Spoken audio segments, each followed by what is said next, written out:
তো উনি বললেন আমি এক জায়গায় কাজ করি এক মালিকের, তো ওই মালিক এখন টাকা দিবে না, এখন কিছু দিবে না, দিবে 10 দিন পর। কদিন পর? 10 দিন পর। তো স্ত্রী চিন্তা করলো হোক 10 দিন পরে হলো ব্যবস্থা একটা হবে, কিন্তু আসলে উনি বললেন না কি করেন, কোথায় যান তাও। উনি খালি বললেন আমি এক মালিকের কাজ করি। চলে গেলেন, মনোযোগের সাথে আল্লাহর ইবাদত করছেন, মনোযোগ দিয়ে আল্লাহর ইবাদত করছেন। একদিন, 2 দিন, 3 দিন, 4 দিন এরকম পার হয়ে গেল। করতে করতে 9 দিন চলে গেল, কোনো খবর নাই। কিন্তু ওনার বিশ্বাস হলো ইয়াতাওয়াক্কালু আলাল্লাহি ফাহুয়া হাসবু, যে ব্যক্তি আল্লাহর উপরে তাওয়াক্কুল করে আল্লাহ তাআলাই তাদের জন্য যথেষ্ট হয়ে যায়। এই জন্য আমাদের ভরসা করতে হবে কার উপর? আল্লাহ তাআলা বলেছেন ওয়া মান ইয়াতাওয়াক্কালু আলাল্লাহ ফাহুয়া হাসবু, যে ব্যক্তি আল্লাহর উপরে ভরসা করে আল্লাহই তার জন্য যথেষ্ট। তোরি হাবিব রাহমাতুল্লাহ আলাইহি 9 দিন যখন হয়ে গেল, কোনো ব্যবস্থা নাই, চিন্তা করলেন আরো একদিন আছে। 10 দিন যখন হয়ে গেল, তো চিন্তা করলেন আমি এখন বাসায় কি নিয়ে যাব। স্ত্রী যত কথা দিয়েছি 10 দিন পর আমার মালিক আমাকে মজুরি দিবে, কিন্তু কোনো মজুরি তো আসলে নাই। বাজার কিভাবে করবো আর কিভাবে নিয়ে যাবো, যা আল্লাহ তাআলা যা করে। তো বাসায় কাজে যাই এই নিয়তে উনি মোটামুটি ওনার যে ইবাদত একটা ছোট ঘর আছে ওখান থেকে উনি বের হলেন, যা আল্লাহ যা করে। এর মধ্যেই কয়েকজন আগন্তুক হাবিব রাহমাতুল্লাহ আলাইহি ওনার বাড়ির সামনে গিয়ে দাঁড়ালেন, গিয়ে ওনার স্ত্রীকে ডাক দিতেছেন, সালাম দিলেন, দিয়া বললেন আপনার স্বামী যেই মালিকের কাজ করে আমরা তার লোক, আপনাদের জন্য কিছু উপঢৌকন, কিছু মজুরি নিয়ে এসেছি। তো ঠিক আছে আপনারা, আমি তো আপনাদের সামনে যাব না, তো আমি দরজা এই রুমে আপনারা প্রবেশ করে যা এনেছেন দিয়ে যান। উনি আর একটু চলে গেলেন। তো ওই লোকগুলো এনে অনেক জিনিস এনেছেন, খাবার দাবার, সেগুলো রেখে গেলেন। আর কিছু স্বর্ণ দিরহাম এগুলো রেখে গেলেন, অনেক কিছু জমা। তো ওনারা বের হয়ে চলে গেলেন। এটাও বলে গেলেন আপনার স্বামী আসলে বলবেন এই মজুরি উনি যে মালিকের কাজ করে তার পক্ষ থেকে দেওয়া হয়েছে। আপনার স্বামীকে এটাও জানায় দিবেন আপনার স্বামী কাজে তার মালিক খুশি হয়ে গেছে, আগামীতে হয়তো বা এর চাইতে আরো ভালো কিছু আসবে। ওনার বউ কিছুই বুঝতে পারেন এর মধ্যে কি ঘটছে, কিছুই জানে না উনি। আর এদিকে হাবিব রাহমাতুল্লাহ আলাইহি আস্তে আস্তে হাঁটতেছেন, আর চিন্তা করছেন স্ত্রীর সামনে, সন্তানের সামনে কি জবাব দেব।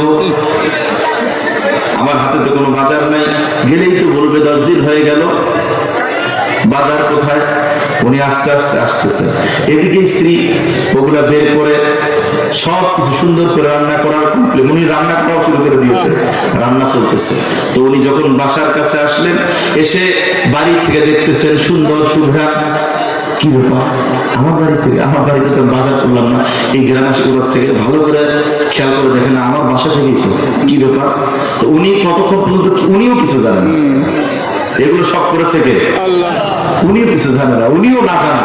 তো উনি আস্তে আস্তে ঢুকতেছে, সাহস করে না, ভাবতেছে আবার বউ কি করে না করে, আস্তে আস্তে ঢুকতেছে। তো ঢুকে যখন ভিতরে ঢুকছে, সাথে সাথে ওনার স্ত্রী দৌড় দিয়ে এসে বলতেছে তুমি কেমন মানুষ, যে তোমার মালিক না 10 দিন পরে মজুরি দেওয়ার কথা, তো তোমার মালিক এত ভালো, এত বেশি মজুরি দিয়েছে, আর তুমি কেমন মানুষ 10 দিন হয়ে গেল, আজকে মজুরি নেওয়ার দিন তুমি বাসায় থাকবে না। হাবিব রাহমাতুল্লাহ আলাইহি সব ব্যাপারটা বুঝতে পারলেন, খালি জিজ্ঞাসা করলেন কে দিয়েছে। উনি বললেন কয়েকজন আগন্তুক, পরিচয় তো আমাকে দেয় নাই, দিয়ে গেছে। হাবিব রাহমাতুল্লাহ আলাইহি সব কিছু ব্যাপারটা তিনি বুঝতে পারলেন। এরপরে উনি সবকিছু দেখার পর বললেন তুমি নিজে খাও, প্রতিবেশী যারা আছে, অভাবী যারা আছে তাদেরকেও দাও, আর আমাকে একটু খাবার দাও, তাড়াতাড়ি খেয়ে আবার আমি সেই মালিকের কাজেই চলে যাব, যেই মালিক 10 দিনের বিনিময়ে এত বেশি মজুরি দেয়। এই জন্য নামাজ যদি নামাজের মতো হয়, রিজিক দিয়ে দিবেন কে? قد أفلح المؤمنون الذين হুম ফি সালাতিহিম খাশিউন। এই জন্য নামাজের মতো পড়বেন। আমি আপনাদেরকে গ্যারান্টি দিয়ে গেলাম, রিজিকে বরকত হয়ে যাবে, ফসলে বরকত হয়ে যাবে, সংসারে কোনোদিন অভাব থাকবে না। এটা মেনে চলেন ভাইরা। খাজা মঈনুদ্দিন চিশতি রহমাতুল্লাহ আলাইহি, ওনার জীবনে পড়েছি, উনি নামাজ আদায় করতেন সব সময়। একটু সময় পেলে তিনি যা নামাজ বিছায় বসে পড়তেন, ইবাদতে নামাজ আদায় করতেন। ওনার কাজের যে লোকটা ছিল এসে বলছে, হুজুর আজকে তো বাজার করার কোনো টাকা পয়সা নেই, কিছু একটা ব্যবস্থা করো। তো উনি বলতেছে কোনো টাকাই নাই না। তো ঠিক আছে, বিসমিল্লাহির রহমানির রহিম বলে উনি জানাজা নিচে হাত প্রবেশ করায় এভাবে হাত মুষ্টি করে এনে ওনার হাতে বললেন না। তখন উনি এভাবে ধরলেন, ধরার পরে দেখতেছে শক্ত শক্ত বাজে। তো খাজা মঈনুদ্দিন চিশতি রহমাতুল্লাহ আলাইহি বললেন, যাও বাজার করে নিয়ে আসো। তো উনি বাজার করে ওই টাকা দিয়ে বাজার করার পরও দেখে যে এখনো সব টাকা খরচ হয়নি। তারপরে এনে বললেন, হুজুর আপনি যে টাকা দিয়েছেন বাজার করার পর আরো কিছু টাকা আছে। উনি বললেন, এই টাকা জমানোর জন্য না, এগুলো অসহায় এতিম মিসকিনের মাঝে বিলি করে দাও। তাহলে ওনারা চিন্তা করেন যে ওনাদের কি পরিমাণ নামাজ পড়লে, কি পরিমাণ ইবাদত করলে এতটা কনফিডেন্স তৈরি হয়েছে, তাওয়াক্কুল তৈরি হয়েছে যে আমি যে মালিকের ইবাদত করি সেই মালিক আমাকে না খাওয়া রাখবে না। এতটুকু কনফিডেন্সের কারণে জানাজার নিচে হাত দিয়া ওনারা ওনাদের রিজিক খুঁজে পায়। কোন ইবাদত, কেমন ইবাদত করলে এটা সম্ভব হতে পারে, সেই ইবাদতই আমাদের করা দরকার, ঠিক না? এখন যদি আপনার এমন হয় 4-5 দিন আজকে তোমার শুনলেন, 4-5 দিন নামাজ পড়ে আপনিও জানাজার নিচে হাত দেওয়া শুরু করবেন, ভাবলেন যে যেহেতু হুজুর ওয়াজ করছে আমিও একটু টেস্ট করে দেখি। তো আপনি যদি টেস্ট করেন, উনি হচ্ছে অরিজিনাল ইবাদত করেছে আর আপনি করবেন কি পরীক্ষা, টেস্ট করবেন। তো আপনার ইবাদত, আপনার তো লোভ, তা আপনি কিছু পাবেন? আপনার ইবাদত হবে শুধু আল্লাহর সন্তুষ্টির জন্য। আপনি নিজেই আল্লাহর জন্য হয়ে যান, তো আল্লাহ আপনার যা কিছু আছে সবকিছু প্রয়োজন আল্লাহ করে দেবেন, সব প্রয়োজন পূরণ করে দেবেন। তো এই জন্য আপনি আগে আল্লাহর হন। আপনি দুনিয়া চাইেন না, আগে আল্লাহর হয়ে যান, তখন আল্লাহ আপনার হয়ে যান, ঠিক কিনা বলেন ভাইরা আমার?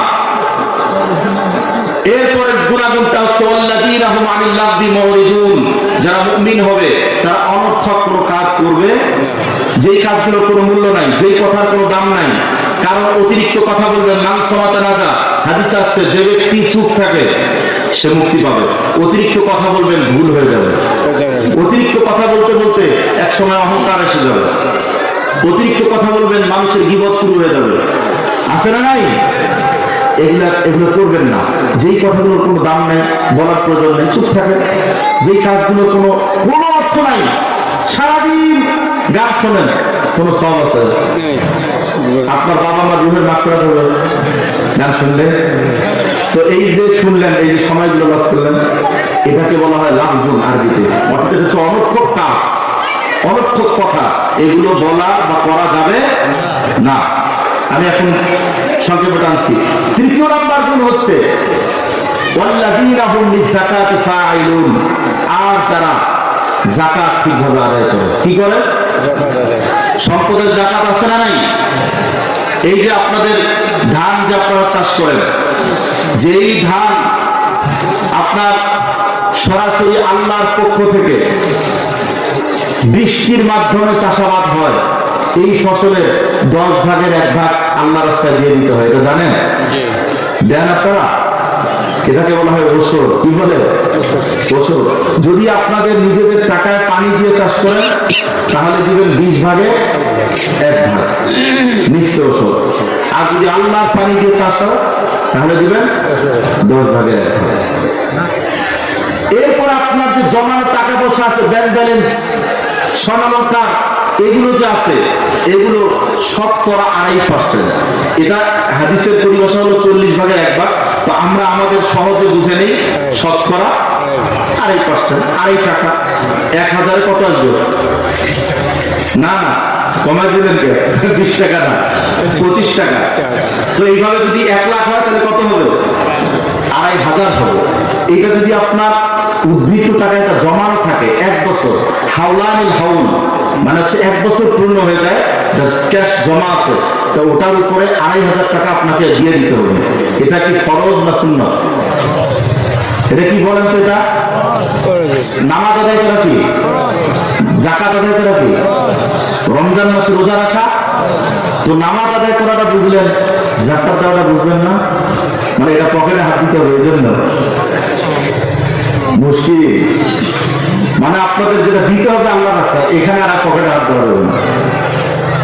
যাকাত যদি ঠিকভাবে আদায় না করেন, তিরমিজি শরীফের হাদিস, নবী সাল্লাল্লাহু আলাইহি সাল্লাম বলেছেন, মান আতাহুল্লাহু মালান ফালাম ইউদ্দি যাকাতাহু মুফতিরা লাহু মালুহু শুজাআন আকরা। যাকে আল্লাহ তাআলা অনেক সম্পদ দিয়েছেন কিন্তু সে এই সম্পদের যাকাত ঠিকভাবে আদায় করে না, তার এই সম্পদটাকে বানিয়ে দেওয়া হবে একটা টাক বিশিষ্ট সাপ, লাহু যাবিবাতান, তার দুটা কালো চোখ হবে, ইউতাওয়াকুহু ইয়াউমাল কিয়ামাতি, কিয়ামতের দিন এই সাপটা তার গলায় ভাবে পেঁচায় দেওয়া হবে। তারপরে কি করবে? সুম্মা ইয়াখুযু বিলিনজিমাতাইহি, ওই সাপটা তার 2 চোয়ালের মধ্যে মানে 2 গালে এভাবে সবল দিতে থাকবে, ইয়ানি শিফাইহি। সুম্মা ইয়াকুল, সে তখন বলবে আনা মালুকা ওয়া আনা কানজুকা, আমি তোমার সম্পদ, আমি তোমার জমানো যেই টাকা, যেই মাটির নিচে সোনা লুকায় রাখছি না, স্বর্ণ, আমি তোমার সেই স্বর্ণ। এটা বলে বলে তাকে সবল দেওয়া শুরু করবে। কেন? শুধু যাকাত ঠিকভাবে আদায় না করার কারণে। যাকাত ঠিকভাবে আদায় করবেন, ওই যাকাত আদায় করার কারণে বাকি যে সম্পদগুলো আছে সবগুলো পবিত্র হয়ে যাবে। ভাইরা আমার, এই জন্য যারা মুমিন, যারা সত্যিকারের মুমিন হবে, ওই যে বললাম এরকম মুমিন, আমি সূরা মুমিন থেকে শোনাচ্ছি আপনাদেরকে, তাদের একটা গুণ হচ্ছে তারা যাকাত ঠিকভাবে আদায় করবে। যাকাত ঠিকভাবে, আমি কিন্তু এই জন্য আগে বলছি।